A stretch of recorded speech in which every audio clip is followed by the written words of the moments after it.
ewi gino matimore mar mondo mi seche moko mibadhi mora mora kik donje iye kanyo. Erokamano kendo Joyce, privatization nigi kiba kisugo luongo ni process kata chenro monego lu mondo mi privatization otim. Kendo abiro wacho achiel kuom gi moko, some of the processes mitiyogo. The CPA wacho maber kabisa ni kapok ichako privatization gimini wiji wacho ni idwa rationale nango ang'o miyo udwa kawo kambi ni ugolo lwet sirkal uchiwo nang'owa imiye private sector. Reason en ang'o? Koro reason no ema kiseyudo tema koro guide kata konyo jopiny kata konyo sirkal mondo lu chenro mos gi process mos mondo privatization otim. The question en ni ya ang'o miyo wada privatize Kenya Pipeline? Ang'o miyo wada privatize? Ang'eyo ni KLB Kenya Literature Bureau osebedo ka o struggle e yore mag ohala kaluwore gi weche mag digital tini ng'en joma somo book kata wan buge mang'eny ma ji somo book mane e-book. Koro KLB has been struggling. Koro nyalo wacho ni maybe mondo mi sirkal keth pesa ni ikaw every year u set aside pesa mondo umi KLB wewa mi private investor mondo mi okawe to otego kambine. Gimo mi tego kambi mokwongo sama kambi otego kogore piny tax ochulo employment to create kata nitiere a lot but okonyo the government in very many ways. Mano mabe kamano. On the issue of kambi mineno machielo makoro dobedo privatized mana kaka CPA wacho ni iyudo ka kambi tiyo kendo make profit lakini sirkal go privatize. Iyudo ka sirkal nyaka bed gi reason motegno odwa privatize mondo jopiny ong'e ka jopiny oseng'eyo to privatization process kapok adonjo point mi penjo ja privatization process mondo kik bed gi penjo mang'eny.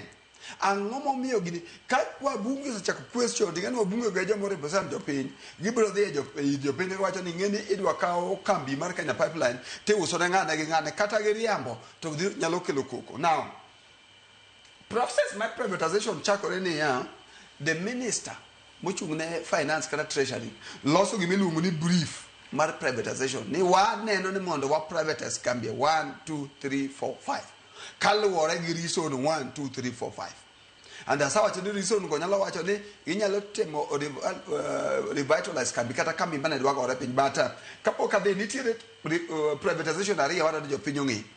Privatization mokwongo en kawo kambi to tere gimiluongo ni National Stock Exchange kaka ne wang'iyo shares ma KenGen choncha. Ikaw shares to wacho sirkal ne nigi 70% shares Nairobi Stock Exchange. Koro sirkal wa Kenya dwano dongi 15% shares. Koro out of 70, 55% kata malo 55 idwa no mi private investors mondo ng'iew.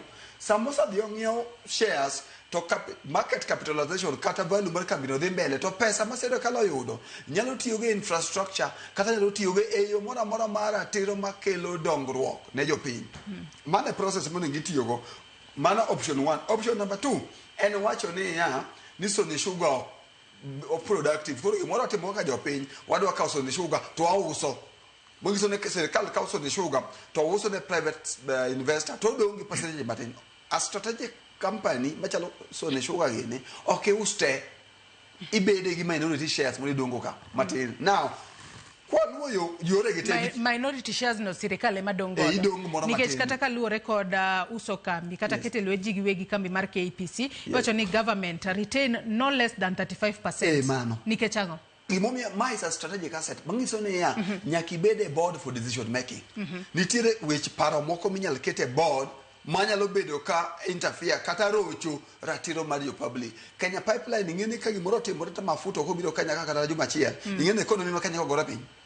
To ka government representative ni board kacha to ka decision moro wacho kama roja pana sirkal ok dwar kama watim kama kata kidonge 30% 35% by law in a major shareholder koro nyaka participate a process mag decision making. Koro strategic partnership kata sirkal nyaka bede gata malo modonge kambi kanyo mo control go kambi ma interest mare control go kambi.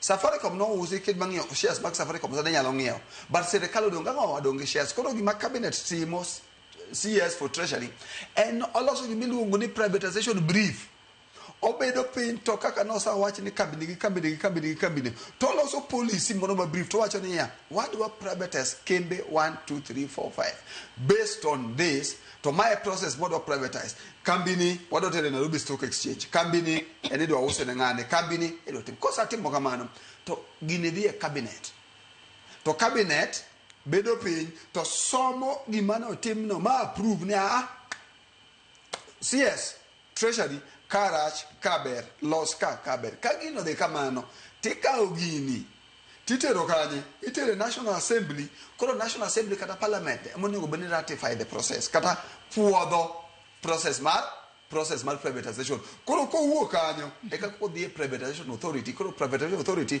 koro luwo yo mar advertisement ngama dwaro shares ngama nyalo ng'iyo ngama nigo authority jo shida manitiere niya gik miwinja wacho ni gite magier political process inyal kadi kata jopiny ok oyie mane momiyo wabedo gi luoro. Number 2,